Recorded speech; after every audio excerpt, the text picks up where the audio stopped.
Bonjour, alors aujourd'hui j'aimerais vous présenter non pas une mais deux maquettes du YF-23, un prototype d'avion qui malheureusement ne sera pas produit en masse et qui est pourtant magnifique. Enfin cela dit, j'imagine que c'est pas l'allure d'un avion qui importe mais ses capacités, mais bon, il y a une petite polémique autour du fait que les Américains aient préféré le YF-22 au YF-23.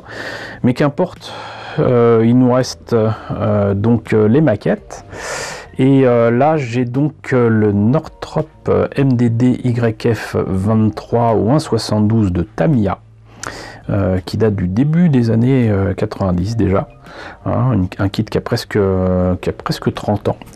Et j'ai retrouvé une version au 144 que j'ai montée il y a 20 ans. Monté et peint il y a 20 ans pour une exposition autour de Macross. Voilà, j'espérais faire une exposition fiction-réalité. J'avais déjà fait ça au salon de la maquette, enfin en tout cas quelques années plus tard, j'avais fait donc des expositions au salon de la maquette avec notamment un F-14 et un VF1J de Max en bleu, les deux. Donc voilà, c'était dans cette logique-là que j'avais fait ça aussi quelques années auparavant. Et donc je me propose de vous les montrer. Cependant, il y a beaucoup de choses à dire sur cet avion. Et comme d'habitude, j'ai envie de dire, on va peut-être faire appel à notre ami Ratatars pour en savoir un petit peu plus. Appelons-le tout de suite. Allô Yvan ? Ça va ? Ça va et toi ? Ça va très bien. Écoute, je t'appelle comme d'habitude. Je suis désolé de te déranger pour ça. Ah mais pas de souci. Mais là, je viens de remettre la main sur une maquette du YF-23. Oui. Deux exemplaires en fait du YF-23 et je me suis dit que ça serait quand même sympa de revenir sur cet appareil qui est un très très beau prototype, faut quand même le dire, d'une élégance rare. Et qui moi me fait furieusement penser quand même à un autre YF qui est le YF-21 Macross Plus. Ah bah oui, on se demandera bien sur qui a copié sur qui. On se demande. Ah, on se demande. Quand la réalité rencontre la fiction. C'est ça. Donc je me disais que ça serait quand même intéressant de parler de cet avion et de dire à quel point on est triste qu'il n'ait pas été choisi par rapport à son concurrent. Oui. Mais bon, de développer un petit peu là-dessus et de dire en quoi il est beau, il est formidable. Voilà. Alors qu'est-ce qu'on peut dire de beau sur le YF-23 alors du coup ? Alors le YF-23, donc un concurrent entre guillemets malheureux du YF-22, c'est un concours pour avoir le nouvel intercepteur et chasseur de supériorité aérienne furtif des forces armées américaines, donc de l'US Air Force. C'est un concours qui a eu lieu dans les années 90, donc au siècle dernier, et oui, mais bon, l'avion n'est pas aussi vieux que ça. Ce qui se passe simplement, c'est que les deux appareils avaient des caractéristiques très proches, on va dire, au niveau de la furtivité, de la puissance. Ils avaient requis énormément de potentiel sur les deux futurs appareils. Ce qui s'est passé, c'est qu'on en avait un qui était extrêmement technologique comparé à l'autre, parce qu'il ne faut pas se fier aux apparences. Le YF-23 était plus technologique, il était plus furtif que le F-22. En fait, le F-23 était, comme tu le dis, très élégant, moins de surface LR au niveau des dérives, puisqu'il n'avait qu'une dérive unique qui était orientée à 45 degrés à peu près de la verticale, parce que le F-22 a des dérives un peu plus standards, puisqu'on a aussi des plans horizontaux. Le YF-23 était plus maniable, enfin voilà, il était un peu plus tout, il était soit équivalent, soit supérieur, d'après les tests, les données des tests qui ont été communiquées. Pourquoi il n'a pas été choisi ? J'ai envie de dire qu'il y a une excellente vidéo du seul pilote d'essai qui a piloté les deux. Je te passerai le lien, tu pourras le mettre dans la description, qui lui explique que c'était essentiellement politique. Pourquoi ? Parce qu'en fait, quand ils ont présenté le YF-23 chez nos amis de Northrop et McDonnell Douglas, ils ont fait une présentation d'ingénieurs, et en fait, nos amis de chez Lockheed, eux, ont fait une présentation de commerciaux, et donc l'US Air Force, plus ou moins, serait tombé dans le panneau. Alors ça, c'est le pilote d'essai qui le dit, je ne fais que reprendre ces termes. Le YF-23 avait de l'armement en soute, comme le F-22 là. Ils ont décidé d'abandonner ça sur le F-35 parce qu'il fallait emporter de la charge utile, parce que le rôle n'est pas le même. Là, on est vraiment sur de la supériorité aérienne, on est donc sur de l'interception, donc il faut monter vite, il faut aller haut, il faut voler vite aussi, et il faut pas se faire repérer par les radars. Et effectivement, les tests de furtivité sont meilleurs sur le F-23 que sur le F-22. Alors ça se joue à quelques millièmes au niveau des résultats à chaque fois, mais on ne peut pas dire que la différence était telle pour qu'on puisse statuer que le F-22 était réellement supérieur au F-23. Les chiffres montrent le contraire. Après, c'est une décision militaire, il faut en accepter les conséquences. Donc, à mon sens, l'US Air Force maintenant a un avion qui ressemble à un Iguane quand il est posé au sol, parce que quand on regarde le profil du F-22, je suis désolé, on dirait un Iguane, c'est paresseux, c'est tout moche, c'est ventru, c'est bulbeux, alors qu'on aurait pu avoir quelque chose d'assez encore moins conventionnel, on va dire, parce que le F-22 n'est pas conventionnel. Mais le F-23 est encore moins conventionnel, il est plus élancé, voilà. Surtout qu'en plus, le F-23 allait plus loin en autonomie, il emportait le même armement initial. Voilà. Pour moi, je ne comprends toujours pas qu'ils aient préféré le F-22. Maintenant, c'est une affaire de goût, comme on dit. Mais je pense qu'il y a beaucoup de personnes qui pensent comme moi. Bon, y a énormément de personnes qui pensent comme nous, j'allais dire.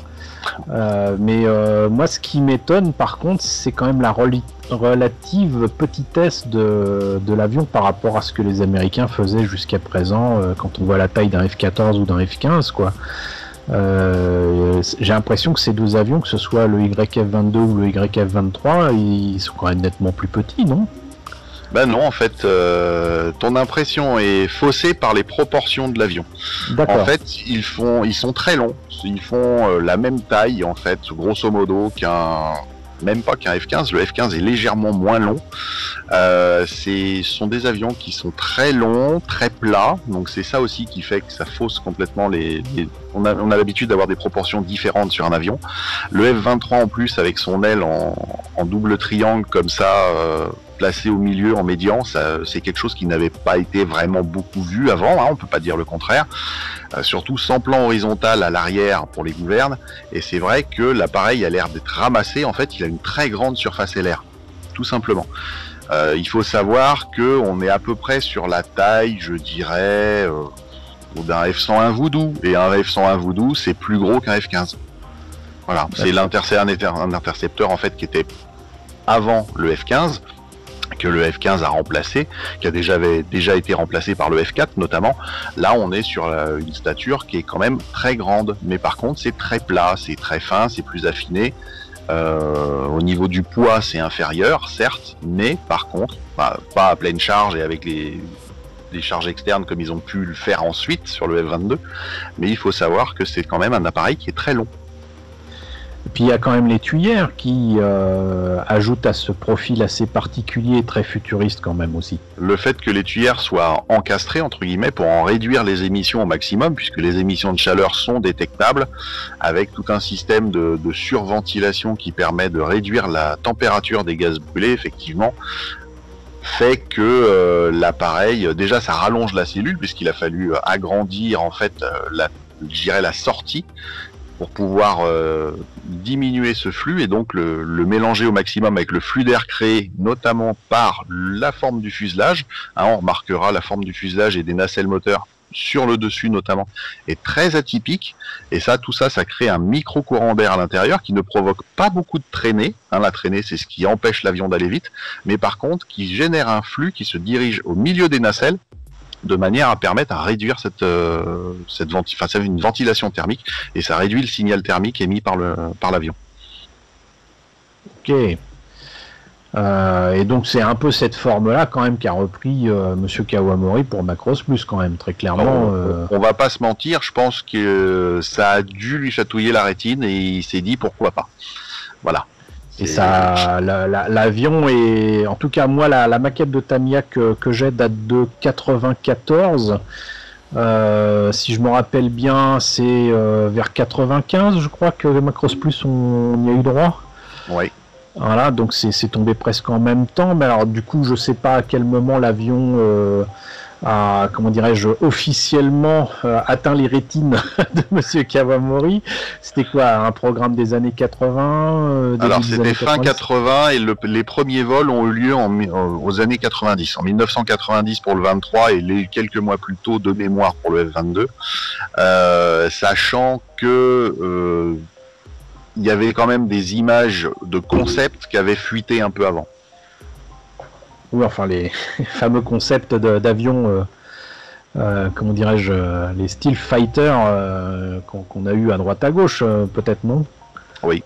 Notamment, sachant qu'on en a eu, on a eu aussi les programmes JSF notamment, qui a donné ce qui deviendra le F-35, qui avait déjà commencé à l'époque. Je veux dire, c'est un programme qui traîne, mais bon, qui a eu plusieurs itérations, etc., qui ont aussi inspiré certains designs modificatifs sur le F-21, le YF-21, je pense notamment aux entrées d'air. Ou même le nom du YF-19, puisque parmi les avions fictifs et furtifs que j'ai déjà eu l'occasion de présenter, il y a des YF-19. Oui, tout à fait. Ouais, c'est amusant tout ça. C'est-à-dire c'est une des rares fois, entre guillemets, où le paysage de Macross se mélange réellement à la réalité en termes même, entre guillemets, de date. C'est-à-dire que quand on regarde Macross Plus, de mémoire c'est 2045, j'ai envie de dire c'est pas si loin. On peut imaginer qu'un YF-23 sera encore, enfin je leur souhaite, enfin pas le 23 mais le 22, mais sinon ça fait beaucoup d'argent dépensé pour rien, opérationnel dans 20 ans quoi. Donc voilà, en sachant que les F-15, eux, que les F-22 et F-23 étaient censés remplacer, seront opérationnels normalement jusqu'à 2045. Ça a été acté au niveau du budget de la défense. Oui, bon on continue, on les améliore et ils vont continuer de voler, comme les A10 notamment. Donc voilà. Ça on aura l'occasion très rapidement d'en parler, je pense, avec justement la présentation d'un autre projet que j'ai de maquette de F-15 autour de Pat Labor 2. Deux choses que j'aime bien. J'ai du bol. Qui était un film futuriste quand il est sorti et qui est maintenant qui présente en fait des années 2000 qu'on n'a jamais vécues. Malheureusement ou heureusement, on ne saura jamais. Moi j'aurais tendance à dire heureusement, mais c'est assez amusant de voir que finalement c'est un monde qui reste futuriste mais qui présente ce qui d'après eux devait avoir lieu dans les années 2000 quoi. C'est ça, mais comme beaucoup de choses devaient avoir lieu dans les années 2000, des choses qui ont été imaginées seulement, on va dire, une vingtaine d'années avant et qui, au final, ne sont toujours pas factuelles. Et on peut notamment faire le parallèle avec le YF-23, puisqu'en fait, que ça soit le programme qui a donné le F-23 et le F-22, finalement, est caduque aujourd'hui avec les nouvelles menaces. Je veux dire, tout ce qui est interception de bombardiers soi-disant furtifs soviétiques, non, maintenant, malheureusement ou heureusement, ça n'existe plus. Donc on peut dire qu'on est, et dans l'opérationnel en plus, dans quelque chose qui n'existe pas. Voilà. Ouais. Ou se dire que justement ces menaces n'existent plus parce que tous ces programmes ont existé aussi. C'est ça. Penser ou le défendre. Après on va voir, les Chinois sont en train de construire une copie du B2, donc le bombardier stratégique furtif américain. Peut-être que un de ces quatre, on aura l'occasion de voir ces petites choses en action. Je ne le souhaite à personne, mais bon, voilà. Ce qu'ils ont prévu initialement contre la Russie, puisqu'à l'époque c'était toujours au niveau de la Russie, finalement, voilà, ça servira peut-être, mais pour l'instant, techniquement, entre guillemets, ça ne sert pas à grand-chose. Voilà. Et c'est bien dommage, parce que c'est un avion magnifique à voir voler. Bah, comme souvent. Non, il y en a, c'est pas beau quand même. Ok, est-ce qu'il y a autre chose à dire sur le programme du YF-23, sur le fait qu'il était finalement annulé ou abandonné, est-ce qu'il existe encore? Bah déjà, est-ce que les exemplaires volent encore ou ont fini au musée? Alors les deux exemplaires existent encore, il y en a un qui est au musée, l'autre qui est de mémoire toujours chez Northrop. Il a servi de banc de test pour certains moteurs, sachant que le design, lui, survit puisque le futur projet de Dassault s'en est lui aussi fortement inspiré. Comme quoi, on n'est pas à l'abri d'en voir voler en France un jour. Sachant que c'est pour la 6e génération de chasseurs français, hein, ils ont prévu ça chez nos amis de chez Dassault. Ce serait beaucoup plus petit par contre, hein, parce que comme je disais, le F-23 est très grand et correspond pas du tout à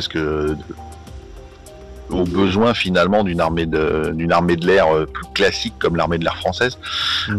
On n'a pas les mêmes distances que les Américains, on n'a pas la même consommation de fuel non plus. Enfin voilà. Et bon, c'est Northrop continue à proposer des espèces de design inspirés du F-23. Ils ont appris beaucoup en faisant le F-23. Il était beaucoup plus technologique, comme ce que je disais, au niveau de des solutions qu'il utilisait pour fonctionner que le F-22. Alors c'est peut-être ça aussi qui a fait peur à l'Air Force en disant ouais mais s'il tombe en panne on pourra pas le réparer. C'est pas forcément faux. Après, derrière, voilà, Northrop continue à travailler sur le design, espère toujours en ressortir un, hein, évidemment. Mais bon, pour l'instant, ce n'est pas fait, mais il faut savoir que ce genre de choses est déjà arrivé dans le passé. On dit non à un constructeur, puis on vient le rechercher pour autre chose. Est-ce qu'ils vont pas nous faire une variante sur un autre rôle qui serait éventuellement à créer? Pourquoi pas? Pourquoi pas?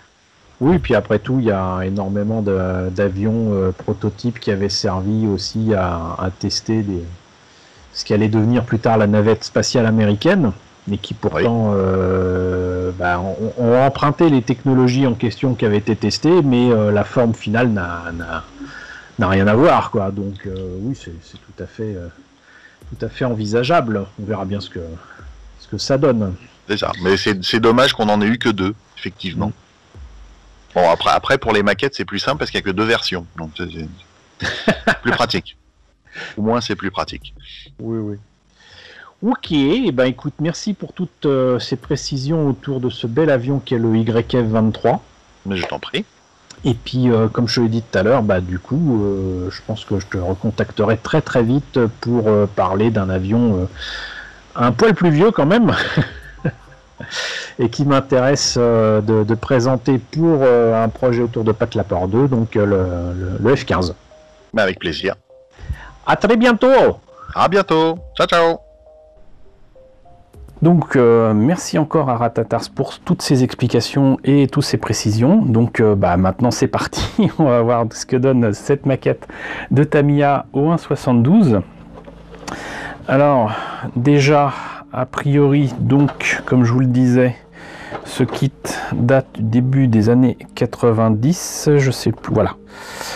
Même milieu des années 90 presque, puisqu'il date de 94. Par contre, je ne vois pas son prix japonais, mais il m'avait pas coûté ben cher. Et on observe que donc c'est pas le vrai avion ou une illustration de l'avion qui est proposé sur la boîte, mais le modèle monté et peint de Tamiya. Donc voilà, de même ici d'autres photos du modèle monté et peint.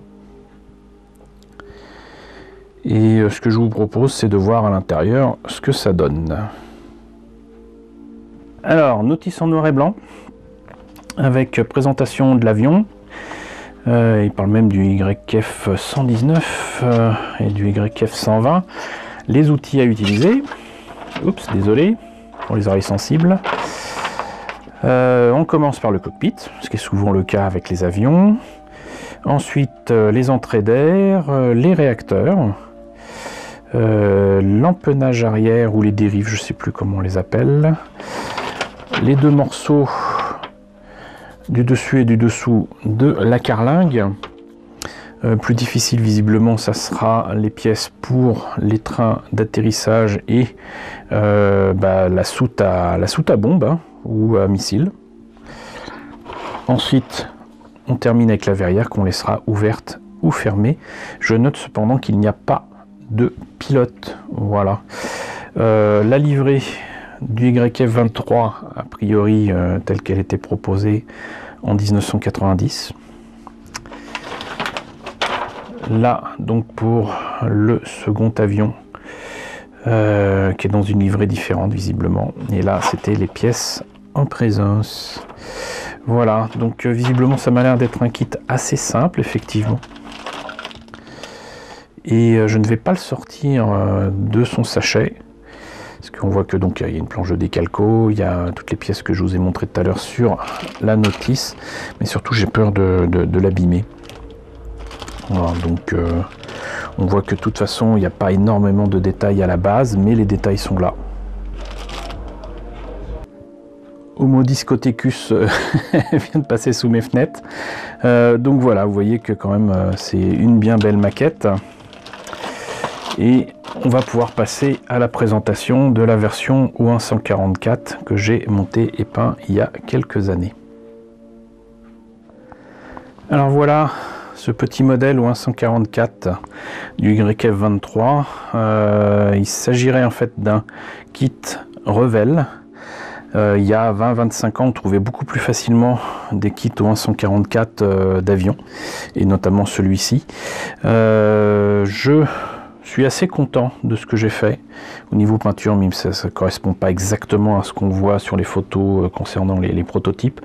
Je suis assez épaté de voir que j'ai réussi quand même à faire passer des détails, non pas en noir du coup, mais en gris. Voilà. Bon, si ce n'est que bon, j'ai fait un fini brillant qui correspond pas à ce que je fais d'habitude, mais je pense qu'en fait c'était pour mieux placer les décalcos et après peut-être faire un petit vernis mat, mais j'en ai plus sincèrement plus aucun souvenir, ça remonte à 20 ans, vous m'en excuserez.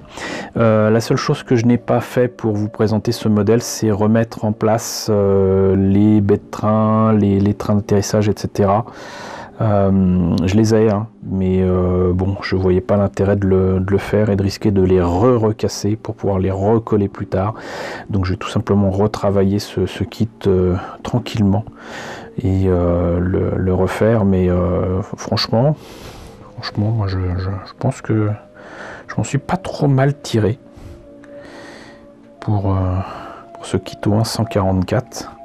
Ça augure du meilleur pour le kit OIN 72 que j'ai d'ailleurs en double en fait, puisque ce que je vous ai présenté c'est la version Tamiya, mais il se trouve que il existe aussi chez Revell, et il se trouve qu'en fait alors soit c'est Tamiya qui a reboîté le kit Revell, soit c'est Revell qui a reboîté le kit Tamiya, mais en tout cas c'est le même kit, exactement le même kit, mais sous deux boîtes et deux marques différentes. Reste que donc je suis bien content d'avoir ce bel avion, je suis bien content d'avoir fait collaborer Ratatars pour nous renseigner concernant ce joli prototype, voilà, qui a largement inspiré le YF21 de Macross Plus. En tout cas, j'espère que cette présentation vous aura intéressé. N'hésitez pas à me dire ce qu'il en est dans la section commentaires, n'hésitez pas à liker, n'hésitez pas à partager, n'hésitez pas à vous abonner si ce n'est pas déjà le cas. Coucou aux nombreux abonnés qui nous ont rejoints ces derniers temps, bienvenue ici. Coucou aux grands anciens qui me suivent depuis plus de 4 ans, merci à tous de votre fidélité, merci à tous de votre soutien sur Tipeee et sur Paypal. Surtout prenez soin de vous, je vous laisse avec la liste des contributeurs de la chaîne et je vous dis donc à très bientôt, j'espère pour la présentation de nouvelles maquettes d'avions.